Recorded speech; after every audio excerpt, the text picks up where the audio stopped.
একজন মানুষ জীবন্ত অবস্থায় ধসে যাচ্ছে, সে প্রতিদিন আরো গভীর মাটির নিচে চলে যাচ্ছে, আর সে কিয়ামত পর্যন্ত সে একইভাবে ধসে যেতে থাকবে। এটা কোনো কল্পকাহিনী নয়, এটি সহিহ বুখারীর একটি নির্ভরযোগ্য হাদিস, যেখানে নবী করিম সাল্লাল্লাহু আলাইহি সাল্লাম বলেছেন, সে কিয়ামত পর্যন্ত মাটির ভেতরে ধসতেই থাকবে, তার চিৎকার মাটির স্তরের নিচে চাপা পড়ে থাকবে। কিন্তু তার অপরাধ আজও পৃথিবীর ওপর বিদ্যমান। সে কে ছিল? সে কোনো বাদশা ছিল না, সে কোনো সেনাপতি ছিল না, সে ছিল ইতিহাসের সবচেয়ে বড় বিজ্ঞানী। সে মহাবিশ্বের সেই রহস্য ভেদ করেছিল যাকে আজ আমরা রসায়নবিদ্যা বলি। তার নাম ছিল কারুন।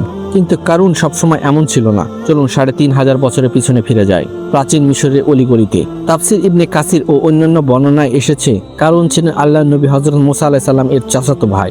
তিনি বনী ইসরায়েলের সবচেয়ে সুদর্শন যুবক ছিলেন। তার মুখমণ্ডলের উজ্জ্বলতার কারণে মানুষ তাকে মনোয়ার বলে ডাকত। তিনি শুধু সুন্দরই ছিলেন না, তিনি ছিলেন অত্যন্ত মেধাবী মানুষ। তাওরাতের জ্ঞান মুসা ও হারুন আলাইহিস সালামের পর সবচেয়ে বেশি তার কাছেই ছিল। তিনি ইবাদত গুজার ছিলেন, তিনি ছিলেন একজন আলেম, কিন্তু তার ভেতরে অহংকার লুকিয়েছিল। এরপর তার হাতে এমন এক গোপন রহস্য এসে পড়ল যা তার পুরো জীবনকে বদলে দিল। কিছু মুফাসসির যেমন ইবনে কুরতুবী বলেন, সে ইসমে আজম শিখে ফেলেছিল, যার মাধ্যমে দোয়া ফিরিয়ে দেওয়া হতো না। আর কিছু বর্ণনায় এসেছে, সে রসায়নবিদ্যায় এমন দক্ষতা অর্জন করেছিল, লোহা ও তামাকে খাঁটি সোনায় পরিণত করতে পারত।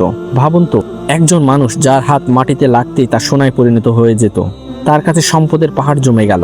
সে মিশরে এমন এক প্রাসাদ নির্মাণ করলো যার দেওয়াল ছিল সোনার এবং দরজাগুলো ছিল রূপার।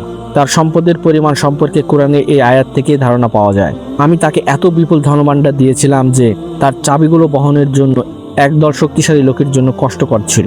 ঐতিহাসিক বর্ণনা তথা ইসরায়েলিয়াতে এসেছে, তার ধনভাণ্ডারের চাবিগুলো চামড়া দিয়ে তৈরি ছিল, আর সেগুলোর ওজন এত বেশি ছিল ৭০ জন শক্তিশালী মানুষ বা কিছু বর্ণনায় ৪০টি খচ্চর শুধু এই চাবিগুলো বহন করত।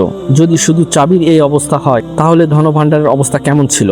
কারণ এখন ফেরাউনের দরবারে হয়ে গিয়েছিল। সে নিজের জাতি বনি ইসরায়েলের গরিব শ্রমিকের উপর অত্যাচার শুরু করলো। সে ভুলে গেল এই জ্ঞান ও সম্পদ সবকিছু আল্লাহর দান। যখন কারণের সম্পদ ও অহংকারের সীমা ছড়িয়ে গেল, তখন তার জাতির আলেম ও নেককার লোকেরা তার কাছে এলো আর তাকে বুঝিয়ে বলল, হে কারণ, এত অহংকার করো না। পরবর্তী পর্ব দেখার আমন্ত্রণ রইল। ভালো লাগলে অবশ্যই সাবস্ক্রাইব, লাইক, শেয়ার ও কমেন্ট করবেন।